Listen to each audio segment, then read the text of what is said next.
ఒక అద్భుతమైన ప్రదేశం. రైస్ పండించడంలో కానీ, పంటలు పండించే విధానంలో కానీ రాయలసీమకు ఒక భూగోళ చరిత్రలో ఒక చరిత్ర ఉన్నది. సోనా మసూరు కానీ, అదేవిధంగా అనేక రకమైన గోధుమలు కానీ, వెజిటేబుల్స్ కానీ ఒక మంచి బౌల్ అంటే రాయలసీమలో అటువంటి రుచికరమైన నాణ్యతమైన ఉన్నది. అటువంటి ప్రదేశాన్ని గతంలో కూడా వచ్చిన పాలకులు దివంగత ఎన్టీ రామారావు అయితేమి రాయలసీమ నీళ్ళు అందించాల ఉద్దేశంతో ఆయన కూడా ఒక మంచి ప్రయత్నం చేశారు. తర్వాత వచ్చిన పాలకులు మీకు తెలుసు.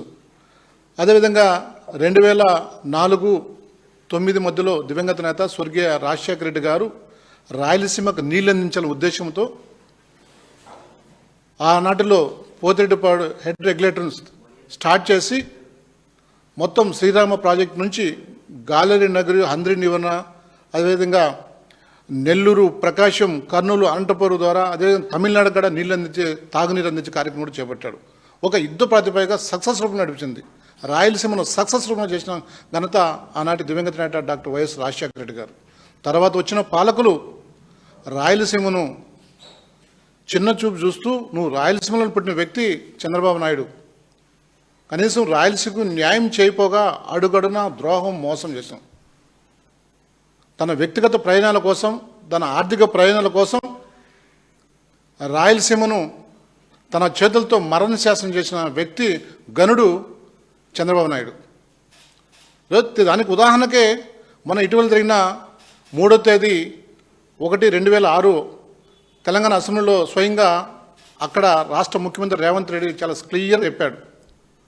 ఆయన ఏకాంత సమయంలో నేను దిండి, పాలకూరు ఇవన్నీ కూడా ప్రాజెక్టులు పెడతాం, నాకు సహకరించాలంటే ఆయన స్వేచ్ఛగా ఫ్రీగా మొత్తం ఆంధ్రప్రదేశ్ యొక్క ప్రయోజనాలను, ప్రజల యొక్క ప్రయోజనాలను తాకడం మీద ఘనత చంద్రబాబు నాయుడు.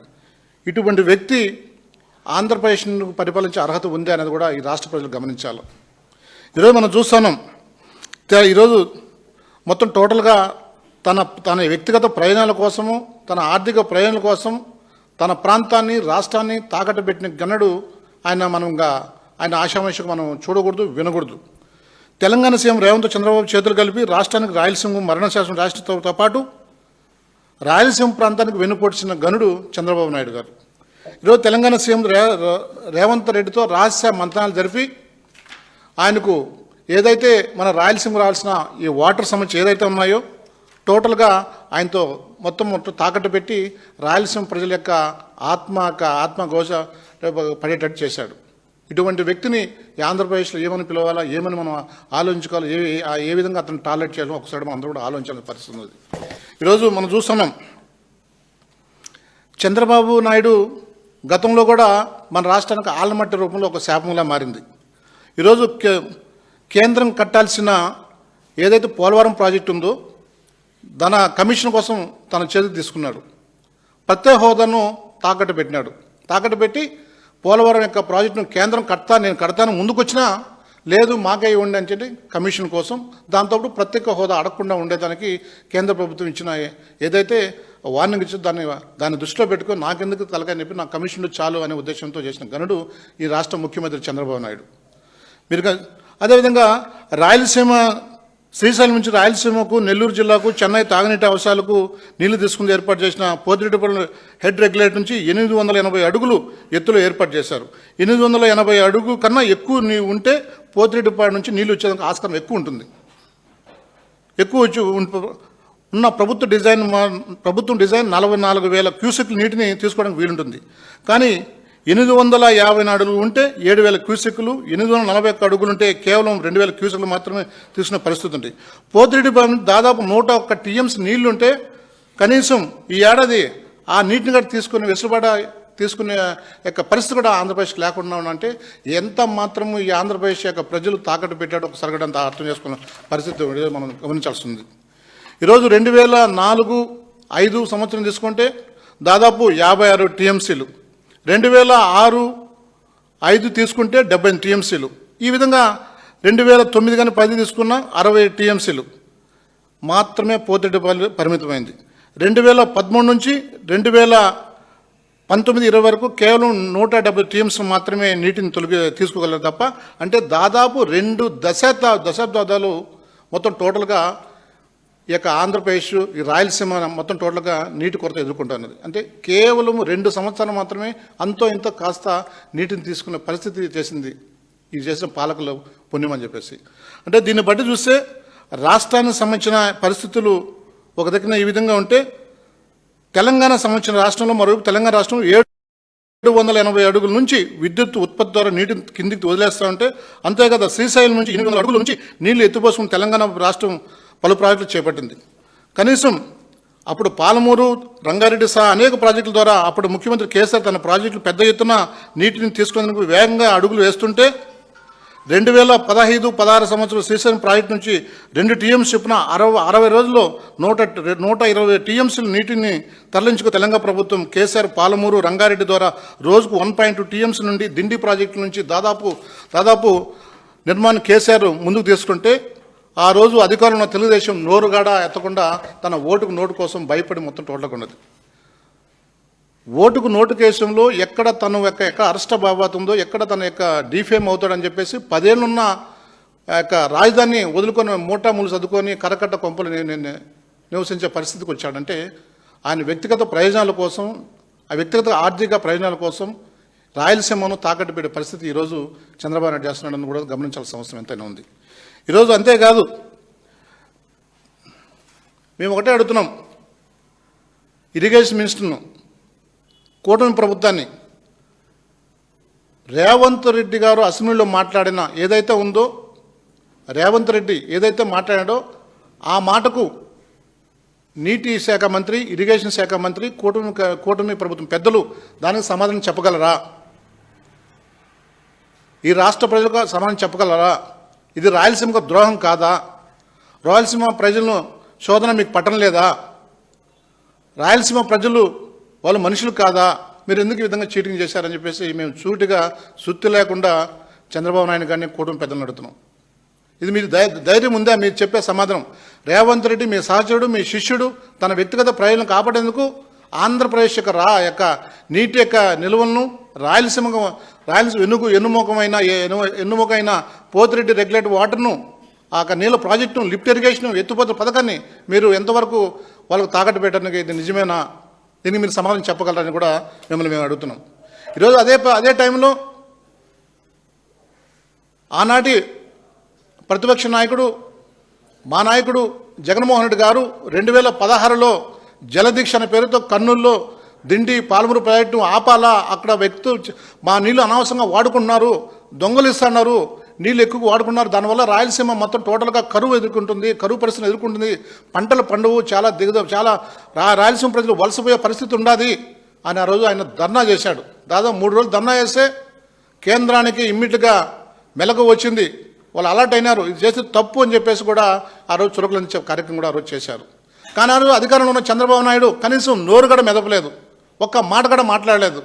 ఎందుకు? ఓటుకు నోటు కేసులు ఎక్కడ కేసు మళ్ళీ బయటపడుతుందో, ఎక్కడ అరెస్ట్ చేస్తారో, ఎక్కడ మళ్ళీ నేను తలదాచుకున్న ఉద్దేశంలో ముఖ్యమంత్రి హోదాలో ఉండి కూడా నువ్వు క్వశ్చన్ చేయలేకపోయినావు. ఈరోజు ఈ విధంగా రాష్ట్రాన్ని తాకట్టు పెట్టి నీ యొక్క రాజకీయ ప్రయోజనాల కోసం మొత్తం టోటల్గా అందరినీ మోసం చేసే పరిస్థితి వచ్చావు. ఈరోజు ఒక దగ్గర చూస్తుంటే ఈరోజు ఏ సెక్టర్కి మీరు మేలు చేశారు, ఏ సెక్టర్ ప్రజలకు మీరు న్యాయం చేస్తారు, ఏ సెక్టర్ సంతోషంగా ఉంది? మీరు ఇచ్చిన హామీలు ఏమైనా ఇచ్చారా? మీరు ఇచ్చిన ఏదైతే ఇక 6 సంబంధించిన 6 సూపర్ 6 కానీ ఈ పథకాలు ఒకటైనా మీరు అమలు చేశారా? ప్రజలకు దాదాపు కనీసం 2% అయినా వాళ్ళకి అందినాయా? ఎక్కడా లేదు. ఈరోజు రాష్ట్ర ప్రజలంతా కూడా చాలా నిరాశ నిస్పృహతో ఉండారు. ఈరోజు ఏదో మాకు చేస్తాడు, ఏదో చేస్తాను మేము నమ్మి ఓట్లేస్తే ఈరోజు కనీసం ఏ స్కీమ్ కూడా ప్రజల్లోకి చేరటం లేదు. ఏది పైగా రెడ్ బుక్ రాజ్యాంగము, అనవసరమైన కేసులు, అనవసరం సంబంధించిన రకరకాలు మేము ఈ చేసినాం అది చేసినాం అని చెప్పుకోవడం.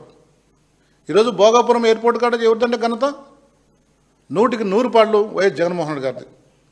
ఈరోజు మొత్తం అన్ని పరివారం కానీ అన్ని మొత్తం టోటల్గా పర్మిషన్ కానీ మొత్తం టోటల్గా యుద్ధ ప్రాతిపదికగా సింగిల్ విండో ఉద్దేశంతో ప్రజలను కన్విన్స్ చేసి ప్రజలకు ఇబ్బంది లేకుండా వాళ్ళకి కాంపన్సేషన్ తీసుకుంటూ వాళ్ళకి ల్యాండ్స్ మొత్తం టోటల్గా పూలింగ్ వాలంటరీగా ల్యాండ్స్ కూడా ఇచ్చారు విజయనగరం విశాఖపట్నం రైతులు. ఆయన ఘనత దాన్ని కూడా మీరు చోరీ చేసుకొని మేము కట్టాం ఈ ఘనత మాది అనే పరిస్థితి ఉన్నది. ఈరోజు స్వయానా మీకు కేంద్ర పర్యావరణ శాఖ మంత్రి ఆ శాఖకు సంబంధించిన మంత్రి కూడా కనీసం ఫ్లైట్లు కూడా సరైన పద్ధతిలో నడిపే పరిస్థితులు లేకుండా ఉన్నా అంటే నీ ప్రభుత్వం. ఈరోజు మనకు ఆదాని డేటా సెంటర్ దాన్ని గూగుల్ డేటా సెంటర్కి మార్చి దాన్ని కూడా క్రెడిట్ స్టోరీ చేసినాం. అంటే ప్రతి ఒక్కడు కూడా క్రెడిట్ స్టోరీ చేసి మొత్తం నీ ఖాతాలో వేసుకుంటున్నాం. ప్రజలంతా అమాయకుల ప్రజలు చాలా తెలివైన వాళ్ళు అండి, చాలా తెలివైన వాళ్ళు. ప్రజలు ఏది కూడా ప్రతి కూడా క్షుణ్ణంగా ఆలోచిస్తూ ఉంటారు, ఏది మంచి ఏది చెడు అని ఆలోచిస్తూ ఉంటారు. ఈరోజు ప్రజలకు కావాల్సిన ఒకటే శాంతియుతంగా ఉండాలా, పేద సాధలకు అట్టడుగు వర్గాలకు సమతుల్యంగా ఉండాలా, న్యాయపరంగా ఉండాలా, అనేక సంక్షేమ పథకాలు అందించాలా, ఈ రాష్ట్రం సస్యశ్యామలంగా ఉండాలని కోరుకుంటారు. కానీ ఈరోజు జరిగింది ఎక్కడ రివర్స్గా ఇచ్చిన హామీ ఒక్కడ కూడా చేయలో తొంగలో దొక్కావు. మన రాయలసీమ రావాల్సిన నీటి వనరులు తొంగలో దొక్కావు. రాయలసీమ ఎత్తిపోత పథకాలు మొత్తం టోటల్గా తన ప్రయోజనాల కోసం తన యొక్క మనుషులకు తాకట్టు పెట్టి చేసిన ఘనత మీది. ఎక్కడో స్వర్గీయ ఎన్టీ రామారావు గారు కృష్ణా జిల్లాలో పుట్టి రాయలసీమకు నీళ్ళు ఇచ్చిన ఒక తపన చేశాడు. దాని తర్వాత 100% స్ట్రైక్ రేట్తో దివంగత నేత రాజశేఖర రెడ్డి గారు రాయలసీమగా నీళ్లు అందించాలనే ఉద్దేశంతోనే దృఢ సంకల్పంతో కంకణం కట్టుకొని పోతిరెడ్డి హెడ్ రెగ్యులేటర్ నుంచి స్ట్రెంథన్ చేసి అద్భుతంగా నీళ్ళు ఇచ్చిన ఘనత దివంగత నేత డాక్టర్ రాజశేఖర రెడ్డి గారు. తర్వాత వచ్చిన జగన్మోహన్ రెడ్డి గారు అద్భుతంగా అరే రాయలసీమ వెనకబడిపోతుంది, రాయలసీమ నీళ్ళు అందించలేమే, దాంతోపాటు ఉత్తరాంధ్ర కూడా న్యాయం చేయాలి, అక్కడ ప్రాంతాలను ఆడుకోవాలనే ఉద్దేశంతో అనేకమైన సంక్షేమ పథకాలతో పాటు అనేకమైన ఉద్యాన హాస్పిటల్ కూడా కట్టిన ఘనత వైఎస్ఆర్ ప్రభుత్వంది. అందులో భాగంగా రాయలసీమకు ఏదైతే ఉన్నదో చంద్రబాబు తాకట్టుబడిన హక్కులను పరీక్షించేందుకు వైఎస్ఆర్ ప్రభుత్వం చేపట్టారు. 2020 మే నాడు సీఎం జగన్మోహన్ రాయలసీమ ఎత్తిపోతలను చేపట్టారు. శ్రీశైలంలో 200 అడుగు స్థాయి మట్టం నుంచి రోజు 3 TMSలు పోతిరెడ్డి హెడ్ రెగ్యులేటర్ దిగున శ్రీశైలం నుండి గట్టు ప్రధాన కాలంలో ఎత్తుపోసి రాయలసీమ, నెల్లూరు, ప్రకాశం నీళ్ళలో దాటి తీర్చడంతో పాటు తెలుగుగంగ, గాలిరు నగరి, శ్రీశైలం కుడిగట్టు కాలువ, SRSB, కేసీ కెనాల్ ఆయకట్టు 12,09,00,000 ఎకరాల్లో పంటలను రక్షించడం కోసం వైఎస్ జగన్మోహన్ రెడ్డి గారు రాయలసీమ ఎత్తిపోతల పథకం సక్సెస్ అయింది. ప్రజలు కూడా చాలా సంతోషంగా అద్భుతమైన పంటలు వేసుకొని వాళ్ళ యొక్క జీవన విధానం మెరుగుపరిచిన విధంగా చేశాడు. రాష్ట్ర విభజన తర్వాత తెలంగాణ కలవకొట్టి ఎత్తిపోతల పథకాన్ని 20 నుంచి 4 TMSలకు 2.60 లక్షల ఎకరాలు నీళ్ళ నుంచే చేపట్టింది. కానీ ఆ రోజు ప్రభుత్వంలో ఉన్న చంద్రబాబు నాయుడు కూడా మాట కూడా మార్చలేదు, కనీసం మాట కూడా క్వశ్చన్ కూడా చేయలేకపోయినాడు.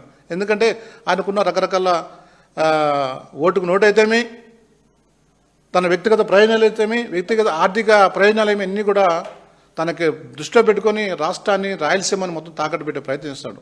ఇటువంటి రాయలసీమ రావాల్సిన నీళ్లు వాటాలను తొంగలో దొక్కి తన వ్యక్తిగత ప్రయోజనాల కోసం తాకట్టు పెట్టి రాయలసీమను మొత్తం టోటల్గా డ్యామేజ్ చేసే పరిస్థితి ఉంటే నాయకులను ప్రజలు నమ్మాల్సిన అవసరం ఉంది అని చెప్పేసి కూడా ఒకసారి మీరు అర్థం చేసుకోవాలి. కేవలం కల్లుబుల మాటలు చెప్పి, కేవలం కాకమ్మ కబులు చెప్పి, అసాధ్యమైనటివి సాధ్యం చేస్తానని మాటలు చెప్పి చేయాల్సిన కూడా చేయకుండా రాయలసీమ మోసం చేసిన ఘనత ఈరోజు చంద్రబాబు నాయుడుది. నిజంగా ప్రజలు దీన్ని గమనించాలా, దీన్ని ఆలోచించాలా, లోతుగా ఆలోచించాలా. ఒక తక్కువ టైంలో జగన్మోహన్ రెడ్డి గారు అద్భుతమైన ఎత్తిపోతల పథకం రాయలసీమను సక్సెస్ఫుల్గా చేసి ఈ ప్రాంతాన్ని సక్సెస్ఫుల్ చేసినాడు. ఎక్కడైతే స్టార్ట్ అయిందో రాజశేఖర రెడ్డి గారి నుంచి ఎక్కడి నుంచి స్టార్ట్ అయిందో ఆ మధ్యలో గ్యాప్ను కూడా ఫుల్ఫిల్ చేసి అద్భుతంగా రాయలసీమకు ఎత్తిపోతల పథకం ఇచ్చే నీళ్లు కార్యక్రమం ఈరోజు జగన్మోహన్ రెడ్డి చేశారు. మేము ఒకటే అడుగుతున్నాం, చంద్రబాబు నాయుడు కానీ కూటమి ప్రభుత్వాన్ని, స్వయాన తెలంగాణ అసెంబ్లీలో సీఎం రేవంత్ రెడ్డి చెప్పిన మాటకు మీరు జవాబిస్తారా, సమాధానం చెబుతారా, మీకు ధైర్యం ఉందా? దాన్ని చెప్పాల్సిందిగా మేము ఇక్కడి నుంచి మేము ఛాలెంజ్ చేస్తున్నాం. మీకు ధైర్యం ఉంటే దానికి ఎక్స్ప్లెనేషన్ ఇవ్వండి, ఏం జరిగింది చెప్పండి. ఇది కేవలము ఒక ఎగ్జాంపుల్ మాత్రమే, ఒక ఉదాహరణ మాత్రమే. ఇంకా మిగిలిన వాటిలో మీరు ఏమేమి చేస్తున్నారో అర్థం కాని పరిస్థితి. మిగిలిన సెక్టర్స్లో, మిగిలిన డిపార్ట్మెంట్లో ఏమేమి చేస్తున్నారో ఈ ప్రజలు చేయాల్సిన అవసరం ఉంది. ఎందుకంటే ప్రజలు చాలామంది కూడా దీనికి అనేకమైన క్వశ్చన్ చేసుకుంటున్నారు. ఒక ఇరిగేషన్లోనే ఇంత అన్యాయం జరిగింది, ఇరిగేషన్లోనే నీ యొక్క వ్యక్తిగత ప్రయోజనాల కోసం, ఆర్థిక ప్రయోజనాల కోసం ఈ యొక్క రాయలసీమ ప్రాంతాన్ని తాకట్టు పెట్టావు. నిజంగా ఇంకా లోతుగా పోతే ఇంకా ఏమి ఉంటాయని కూడా ఎన్నికలు చేయాల్సిన అవసరం ఎంతైనా ఉందని చెప్పేసి కూడా ఈ రాష్ట్ర ప్రజలు కోరుకున్నారు. మేము పూర్తిగా దీన్ని వైఎస్ఆర్సీపీ తరఫున డిమాండ్ చేస్తున్నాం. దీన్ని ఖచ్చితంగా సమాధానం తీరాల్సి ఉందని చెప్పేసి మేము డిమాండ్ చేస్తున్నాం.